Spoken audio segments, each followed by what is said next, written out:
This is Bروکس, and this is my price action trading course. This module is about the market cycle. The market's in a never-ending cycle, alternating between being in a trend and a trading range, and then a trend again. When it's in a trading range, it can break out in either direction. The trend can be up or down. It does not matter what the direction of the trend was before entering the trading range. Every trend is composed of a breakout phase, which is an initial big trend bar or series of trend bars, and then a channel phase when the market starts to have pullbacks but still contained between a couple of lines. Channels eventually get flatter and broader and become trading ranges. Trading ranges eventually break out. And if you look at any trading range, you can usually see the beginnings of both a bull trend and a bear trend. The market may have a lower high and it may have a higher low. The lower high may be the start of a bear trend. The higher low may be the start of a bull trend. And at some point, the market breaks out and one side wins. Usually, you look for signs of buying or selling pressure within the trading range to get an idea of which side is more likely to win.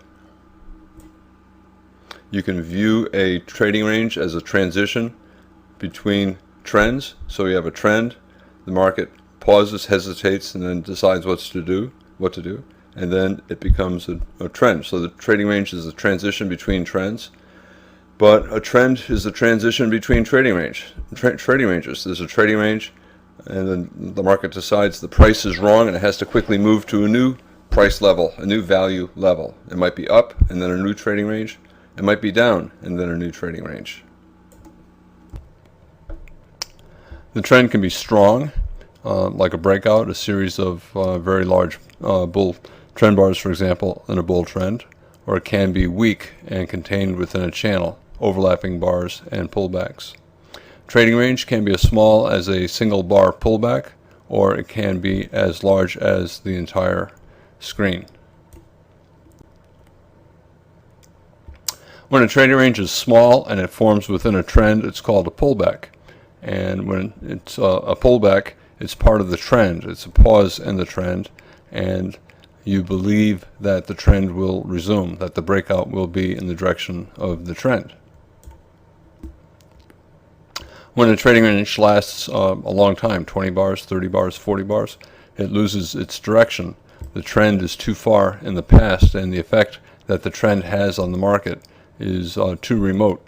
And at that point, the breakout can be in either direction. The trading range means that the trend has lost its influence over the market. The trading range can end up being a continuation pattern leading to a resumption of the trend, or a reversal pattern.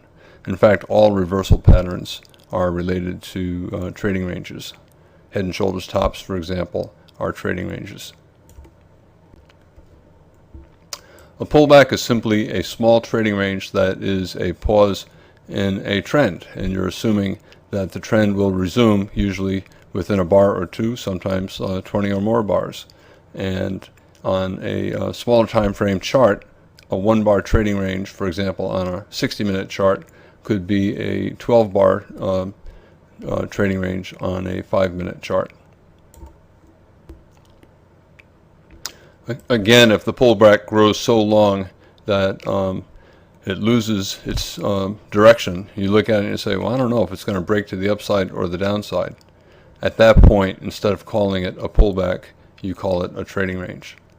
And all pullbacks are trading ranges on smaller time frame charts.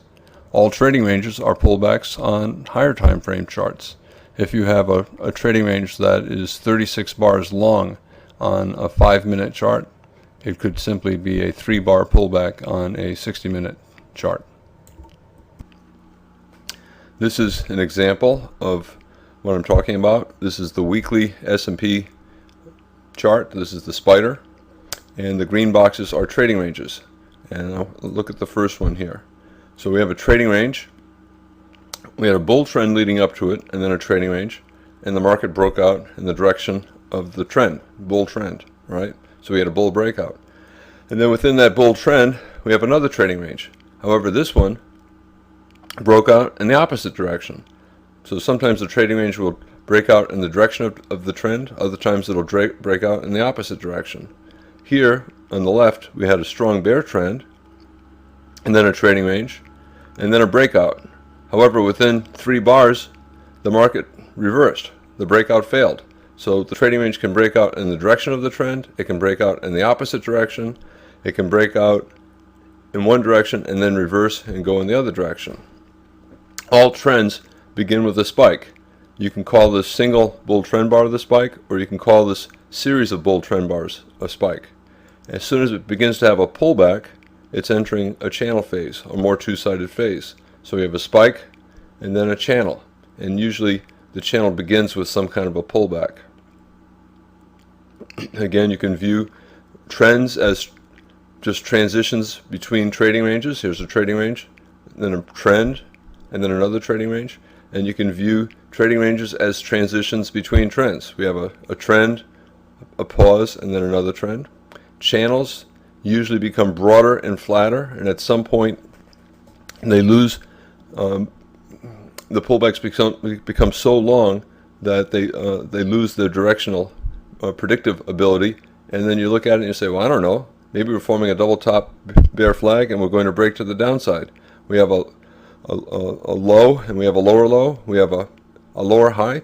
Maybe this is the start of a bear trend. If the market did end up down here, you would look back and say the bear trend began here. So in fact this is part of a bear trend. Here we have a higher low. If the market goes up, you'll look back and say the bull trend began over here. So within this trading range, the market is in a trading range. It's also in a bear trend, beginning of a bear trend, and it's also in the beginning of a bull trend, and that's very common.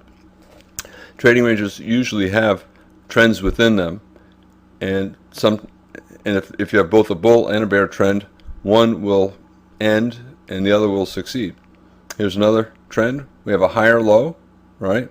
So we have a trend and then a trading range, and we have a higher low and a bull spike. If the market ended up here, you'd say the leg began over here. So this is actually the first leg of a new bull trend. A spike, maybe we have a pullback, maybe we'll get a channel up, right? But spikes don't always succeed. In fact, most breakout attempts fail. Here we have a bull channel, and we tried to break to the downside, and it failed. Here we have a trading range, and we broke to the upside, and it failed.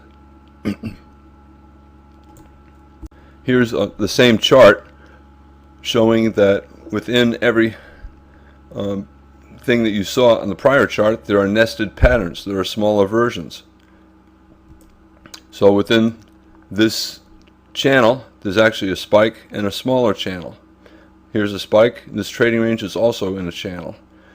On every time frame, the market is both in a trend and in a channel. You can look at any segment of the chart, and if you go to a higher time frame chart, it's something else. So here we have a bull trend, but for a while we had the start of a bear trend. In fact, you could call this a small bear trend. And it's also a trading range. And within every trading range, there will be trends. Here's a small spike and channel. Every part of the chart is always either a trend or a trading range. Every bar is either a trend or a trading range. Here's a 1-bar trend. A doji bar, it's a small body, it's a 1-bar trading range. So everything is either in a trend or a trading range on every time frame, every type of chart. It doesn't matter. You have to understand that this is what the market does, and if you know where you are in the market cycle, you can use trading techniques that are appropriate and give you a better chance of making a profit. So if you're in the spike phase of a trend, once you decide, yeah, this is going up, you have to get long, right? You cannot say, well, maybe I'll wait for a pullback, because sometimes the pullback does not come for a long time. Here's another example. Yes, it's in a trading range, but we're starting to get a series of bull bars, and we broke out of this bear channel. Once you decide that, yeah, I think the market's always in long, you have to get long, because sometimes the pullback does not come for a long time. Once you decide that it's in a trading range, you have to decide, well, it's probably going to go up and down for a long time. I better buy low and sell high, and I better not hold my position for long because it'll come back to my entry price. So if I buy here and hold, it comes back here. So once you decide it's in a trading range, you got to buy low and sell high. You can sell high to take profits on your longs. You can also sell high to go short. And when it comes down again, buy low, sell high. You buy back your shorts to take a profit, and you also might buy to go long. But if you hold, invariably the market will come back to your entry price. So if you bought here and held, it would come back to your entry price, and your profit would disappear. If you sold here and held, it would come back to your entry price and your profit would disappear. So the best way to trade in a trading range is to scalp. Buy low and sell high. Here's a 60-minute chart showing a spike phase, a strong bull trend, followed by a channel phase, a weak bull trend. And channels are usually followed by trading ranges. The channel evolves into a trading range. So we have a bull channel and then more sideways, and the entire screen becomes a trading range. Within the trading range, there's a bear spike, a gap, and a series of bear bars, followed by a channel down. And then there was a bull spike, a series of very strong bull trend bars, and then a broad bull channel. And within each part of the trend, there are smaller elements. There are nested patterns. So within the channel, there's a bear spike going down, here's a bull spike going up, and a channel. A bull spike and a channel. There's a bear spike, and within the channel, there's another bear spike, and then a smaller channel.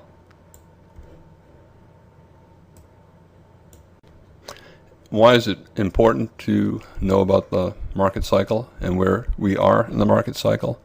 Because each part of the cycle has different trading opportunities. And if you know where you are in the market cycle, a breakout phase, a channel phase of a bull trend, the approaches that you use to trading are different from those that you would use in a trading range. In general, I try to turn everything into binary decisions. I try to give myself just two choices. When you're trading, you want to think about as few things as possible. And one way to do that is to try to structure your analysis in a way so that every decision only has two possibilities. An example of a binary decision in a bull market is whether the bull trend is a trend within a actual bull trend, or is the rally simply a leg within a trading range. And that's important to distinguish because you trade those two rallies differently. In a bull trend, you're only looking to buy, and you should be swinging at least part of your trade. If it's a bull leg within a trading range, it's good to take the buy signals. However, if there are strong sell signals, especially if there are second entry shorts, you can take those as well. And within a trading range, in general, the focus should be on scalping instead of swinging. In a strong bull trend, that's the breakout phase. I also call it a spike. You need to get long immediately. You should, in general, if it's a bull trend, you should buy at least a small position at the market. A lot of times you look at it and you say, wait a minute, the spike is so big, my stop has to be far, far away. That's right, that's where your stop has to be. But the reward is so large that it's worth it to take at least a small position and use the wide stop. When the trend weakens and it enters a channel phase, if it's a very tight channel, it's essentially it is a breakout on a higher time frame chart. It's a spike on a higher time frame chart, and you should trade it exactly like a breakout. So when a channel is very, very tight and very vertical, very small pullbacks, trade it just like a breakout, a strong bull trend, and only look to buy. If the channel starts to get broader and flatter, less vertical, with bigger swings up and down, you should always make sure to take the buy signals if it's a bull channel. But if the swings are very big and it's basically a trading range that's sloped only slightly up, you can trade in both directions. And in that case, the more it resembles a trading range, the more you should trade it like a trading range. BLSHS, buy low, sell high, and scalp.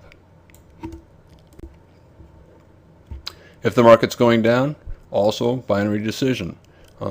It's a bear trend or it's a bear leg within a trading range. And again, you trade them differently. If it's a bear trend, only look to sell and try to swing at least part of the position. On the other hand, if it's a bear leg within a trading range, you definitely should take the sell signals, but if the buy signals are strong enough, especially if there are second entry buys, you can take them as well. And again, if it's a trading range, it's better to be scalping. If the market's in a very strong bear trend, the breakout phase, the spike phase, you need to get short immediately. If you can't figure out how to get short within the next minute or two, sell at least a small position at the market and put your stop at the top of the bear spike. It's a very wide stop most of the time. When that's the case, just trade small and then look to enter more as the trend progresses. If the trend is a weak bear, in other words, if it's in a channel, it depends if the channel is tight or broad. If it's very tight with very small pullbacks and it's very vertical, then trade it exactly like the breakout phase, the strong bear trend, and only look to sell and try to swing. If it's a broad channel, you make sure to take the sell signals because it's still a bear trend. But if the swings are big, trade it like a trading range. Buy low, sell high, scalp, and take trades in both directions. That's the end of this module on the market cycle. Thank you.